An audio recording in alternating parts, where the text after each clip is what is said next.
Okay, using the gradient tool is a quick way to give your project a very unique background, and you've got an infinite variety of backgrounds you can use using the gradient tool. You're supposed to start with the top layer, and let's activate that layer. I'm going to add a new layer right down here. You see the layer coming at the very top now. I'm going to name that gradient. Hit enter for that. And I'm not sure why my gradient thing popped up here, but anyhow it did. Let's just go here. The gradient tool is right here. If you click on that, if you click up here, okay, on this down arrow, you have some icons showing up here, different things, different patterns. You can click the flyout. Down here you have excuse me, a variety of different sets of gradient tools. Click that, you have a different look there. If I click Color Harmonies 2, it's a different combination of colors. If I click Metals, you have something like that. So you've got a variety of, let's say, pastels, okay, very soft colors. I'm going to go back to default, for example. If I choose, let's say I choose this one here, which I think the one you're supposed to be using. If I choose that one, some of the gradients can be edited. If I click on the edit function here, you can actually choose different colors in here. You can determine how much of the blue spectrum you use and stuff like that. You can change the look of the gradient tool there too.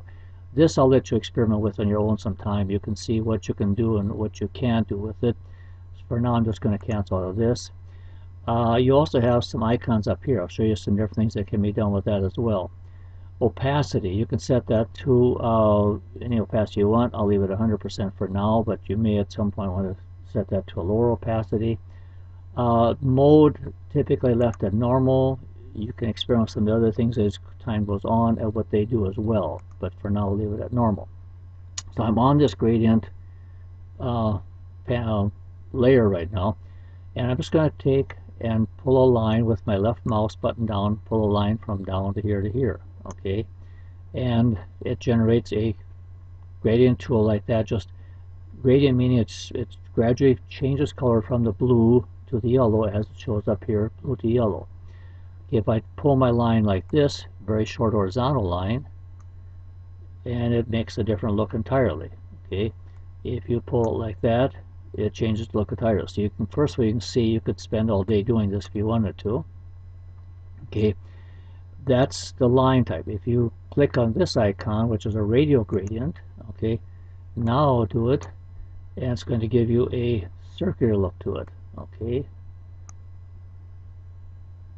depending on what you want, you can do all sorts of things that way.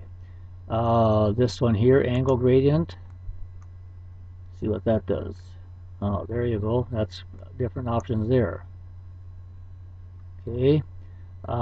This is going to be reflected gradient. Okay, so reflected gradient. What does that do? Let's see here.